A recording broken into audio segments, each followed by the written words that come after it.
Ilang commuter group umapela na ilabas ang fuel subsidy. Tinutulan naman ang taas pasahe sa mga pampublikong transportasyon. Kasama natin sa balita si Radyoman Lestor Aler. Lestor. Kasamang Gander, umapela ang ilang commuter group na ilabas na lamang ang fuel subsidy sa mga PUVs na patuloy na nahihirapan bunsod ng pagtaas ng presyo ng langis sa merkado.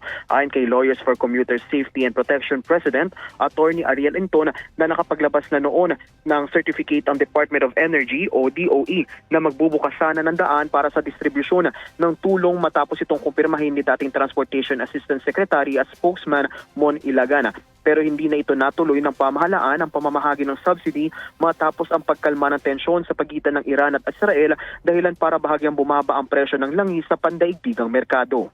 2025, I think it was inquired. Sabi, ibigay yan. Yung fuel subsidy. 2 days after, hindi na kailangan kasi hindi na umabot sa no need. Kaugnay nito, makikinabang ang mga kolorum kung sakali mang mapayagan ang dagdag pasahe sa lahat ng PUVs. Kasi pag nag-fare increase sa kanina sa hearing, ang sinasabi, hindi lang yun.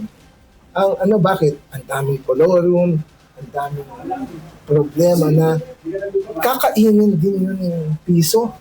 Kasi yun din ang masisingil nila. Ang masisingil ng kolorum, ganun din. Diba? Kasi yun ang naging pasahe. Pag nag-increase, natural. Yun din ang gagawin mo. Diba? 15 ka na rin, kahit kolorum ka. Iyan ang tinig ni Attorney Ariel Inton, President ng Lawyers for Commuter Safety and Protection. Sa ilalim ng 2025 General Appropriation Act, may inilaan na 2.5 bilyong pondo para sa fuel subsidies sa mga sektor ng transportasyon kabilang ang mga PUVs, taxis, tricycles, pati na rin ang ride-hailing at delivery services sa buong bansa. Kasama mo sa DZXL RMN Manila, Radyoman Lestor Aler, Tatak RMN.